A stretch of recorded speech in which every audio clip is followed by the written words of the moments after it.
गहरे विचार मंथन के बाद बीजेपी ने आखिरकार छत्तीसगढ़ के नए मुख्यमंत्री का चयन कर लिया है। छत्तीसगढ़ को अब नया सीएम मिल गया है।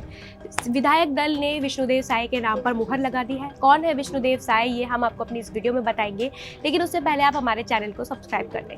नमस्कार, जनभावना टाइम्स में आपका स्वागत है और मैं हूं आपके साथ हिमांशी पांडे।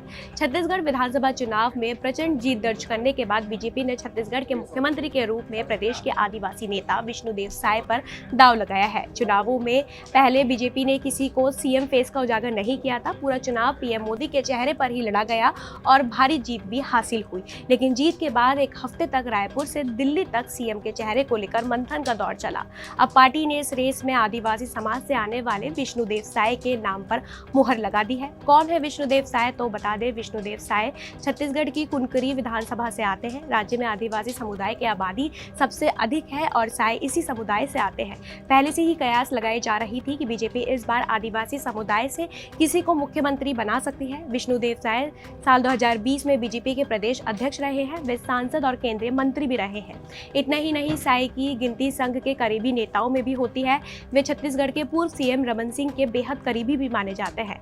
वहीं साल 1999 से साल 2014 तक वे रायगढ़ के सांसद भी रहे हैं। मोदी सरकार के पहले कार्यकाल में साय को केंद्र में मंत्री भी बनाया गया था, जिसके बाद उन्होंने संगठन पद से इस्तीफा दे दिया था। छत्तीसगढ़ की कुनकुरी इलाके के कांसाबेल से लगे बगिया गांव के रहने वाले विष्णुदेव साय मूल रूप से किसान हैं। ऊंचे ओहदे पर रहते हुए उन्होंने कभी अपना गांव नहीं छोड़ा। राज्य में आदिवासी समुदाय की आबादी सबसे अधिक है और वे इसी समुदाय का प्रतिनिधित्व करते हैं।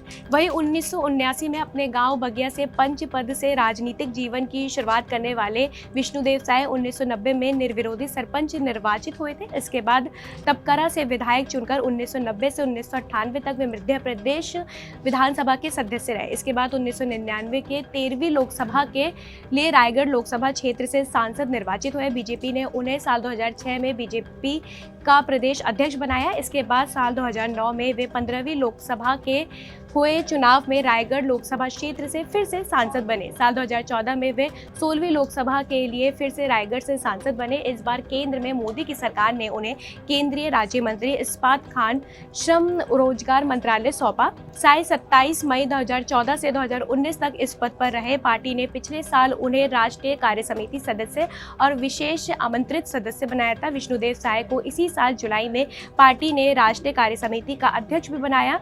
वे साल 2020 में भी बीजेपी के प्रदेश अध्यक्ष रह चुके हैं। बता दें कि विष्णुदेव साय के अलावा छत्तीसगढ़ के मुख्यमंत्री पद की रेस में बीजेपी अध्यक्ष अरुण साव का नाम भी चर्चा में था।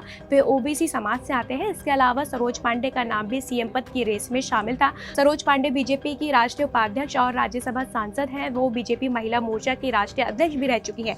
साल 2009 में लोकसभा का चुनाव जीत चुकी। हालांकि 2014 में मोदी लहर के दौरान भी वो चुनाव हार गई थी। इस सबके अलावा ब्रजमोहन अग्रवाल का नाम भी सीएम की रेस के लिए शामिल था। 7 बार के विधायक ब्रजमोहन रमन सिंह सरकार में मंत्री भी रह चुके हैं। खैर, अब छत्तीसगढ़ को नया सीएम मिल चुका है।